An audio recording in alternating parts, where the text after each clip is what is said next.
Hello everyone, welcome to CCI Toronto Condo Convos, where we have casual chats about important condominium topics. Listen in and be on your way to achieving social and financial success at your condominium. Now today we have a very interesting topic, one that I've been thinking about quite a lot, and that is condos in the future. So what can we expect from 2020 and beyond?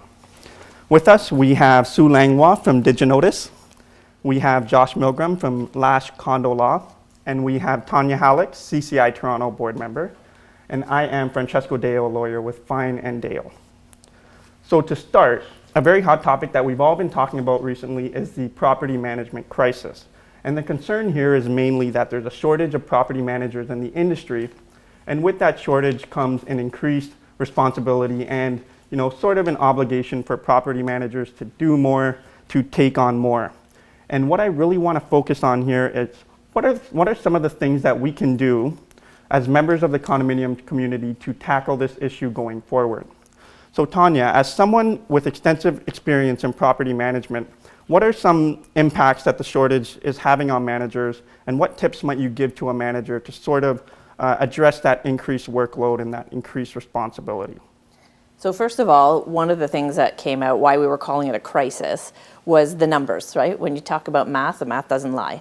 So when you look at even just now, January 2020, CMRAO put out some statistics, and the ratio of property managers to number of properties in Ontario is about 1 to 16, which is why we call it a crisis, because a lot of people, especially in the downtown area, high-rise buildings, are used to having a dedicated manager in there. And that staffing model is going to change in the future, and we need to start getting the mindset around that, of what that's going to look like going forward, just because it's not going to be a cost-effective way for a condominium boards to hire managers, and from the employer standpoint, it's not going to be efficient or sustainable model to keep the business running. We're going to see more of the portfolio management, remote management, that kind of opportunity. That being said, there's opportunity with that. It's not necessarily a long-term crisis. It's with licensing, which I think is a positive impact on the industry. It creates additional education, accountability. There's a code of ethics to stand by, which I think are all positive.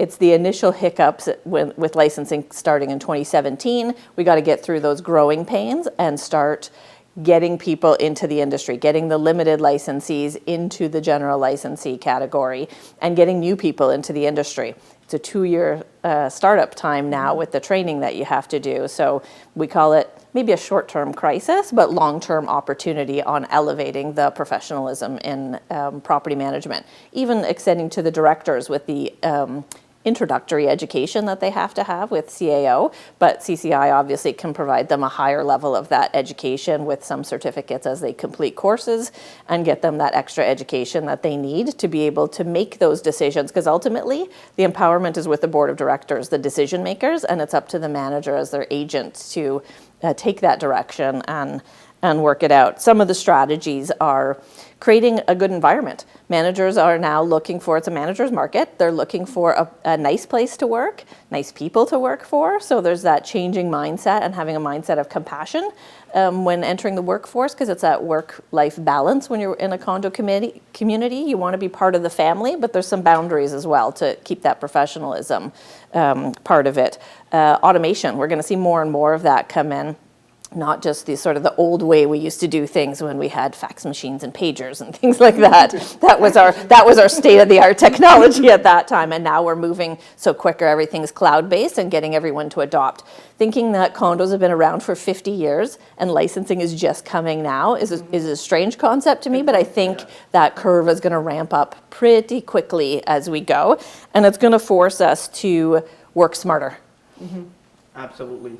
So, speaking of that advanced technology, Sue, with your experience in digitized communication, what are some creative and practical ways that we can sort of deal with this property manager shortage and that increased responsibility? Well, I think one of the biggest problems with the PM shortage is that managers are continuously asked to address the same issues over and over and over again. So people asking how to book the party room, educating residents about what to do with their recycling, pet etiquette, parking, where they should park, how to conserve water, how to watch for leaks, what do you do when you find a leak?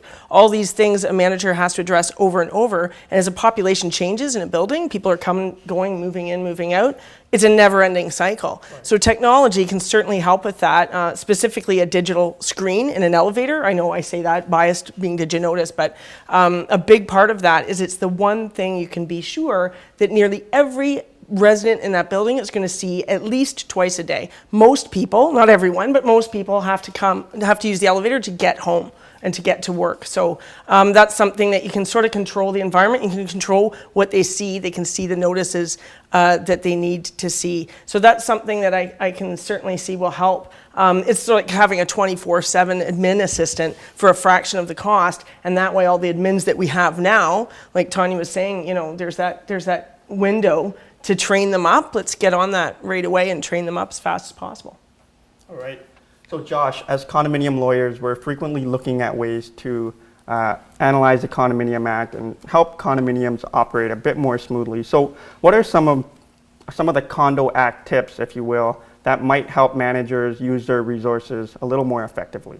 Yeah, I mean, I think it's about utilizing technology to our advantage. So sort of as Tanya and Sue were mentioning, things like sending digital communications and digital notices to owners. So under the Condo Act, we actually need to have owners agree to receive communications electronically. So, you know, sending out these forms for them to agree and consent to electronic communications in AGM packages, encouraging owners to sign these so that we don't have to waste all the time, the money, and the paper on sending out these communications.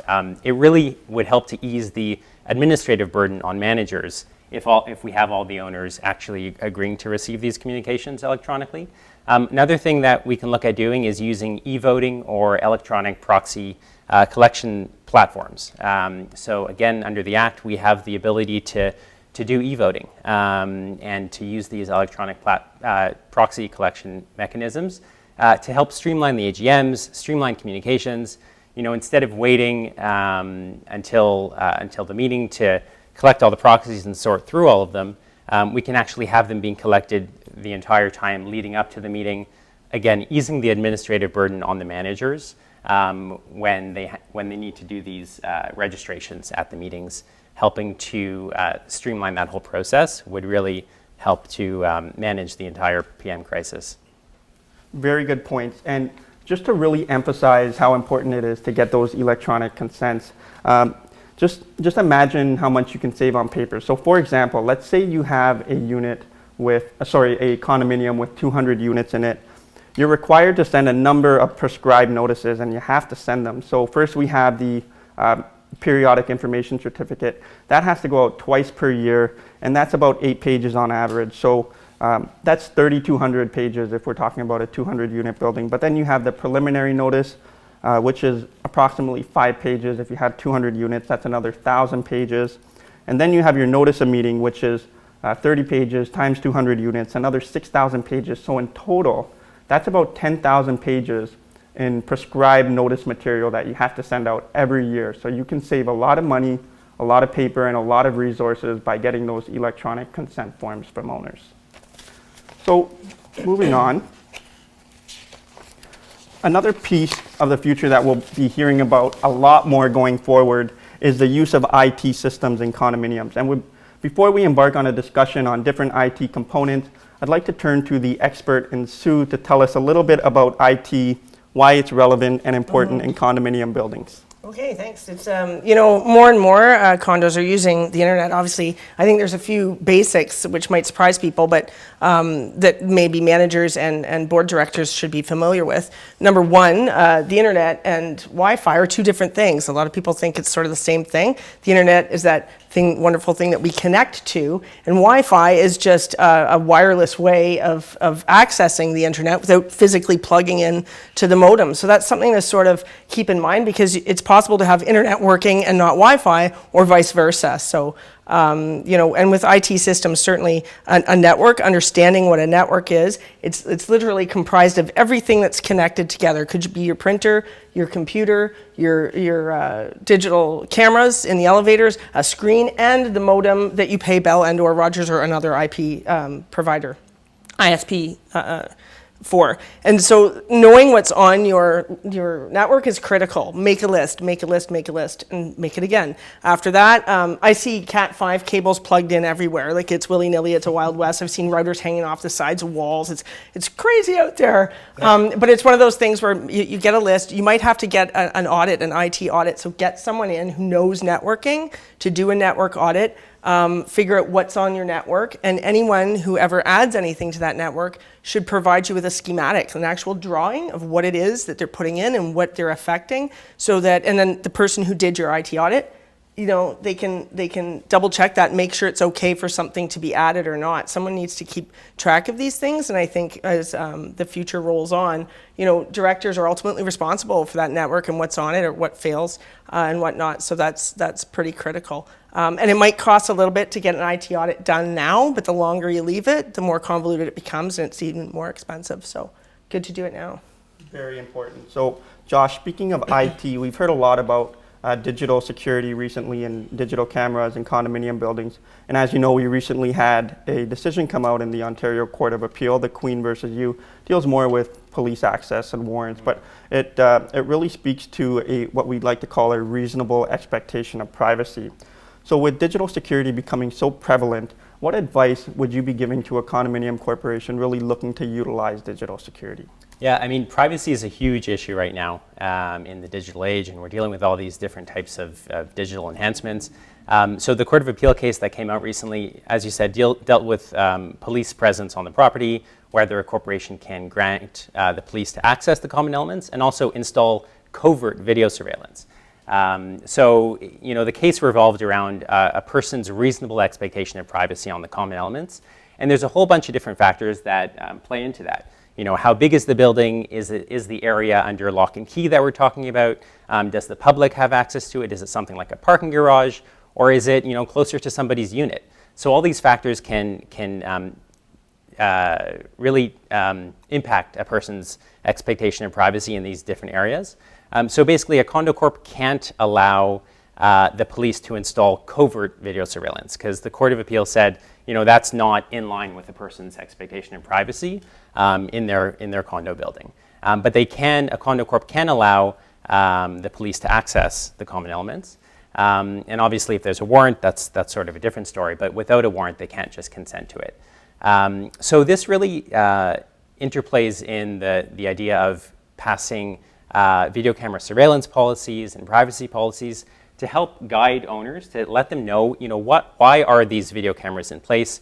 What are you using them for? Is it just to protect the safety and security of the property and the people? Is it to enforce the governing documents as well? So if you have these policies in place, it impacts people's expectations of privacy. So it's really important for condo corps to adopt these policies so that owners and residents know exactly what they're getting into. And it's also really important, one other thing, is to put in place signage. Let people know that they're on video cameras, ideally before they're captured on those cameras. So at the point of entry, you know, before the camera would capture them on video, there should be signage clearly indicating that that's the case. Okay. So Tanya, with almost all industries, not only the condominium industry, we're seeing a lot of automation and AI being introduced into the workforce.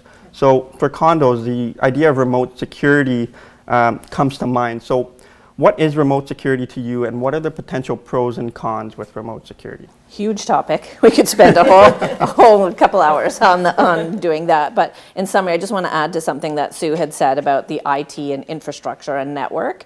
It's one of those things, no one pays attention to IT till it's not working, right? It's like the air conditioning. No one notices until it stops working, or the elevators, et cetera. But it is an important component, and it's hidden behind the walls, right? So you can't really see until you have a system failure. So with that, we strongly encourage boards to include a component in the budget for periodic upgrades, for program replacements. Things get outdated so fast. As soon as it's like you drive the car off the lot and it's already depreciated in value, you bring a computer home and there's already a new version coming out. So really staying on top of the upgrades for replacements and making sure you're future-proofing. You're not buying this nice new cheap system that you can't support later on. So it is something important to budget going forward. And for all communities, not just high-rise. If you're in a townhouse community and you're only correspondence with the manager is email, and that shuts down. Now what do? There's no concierge to go to.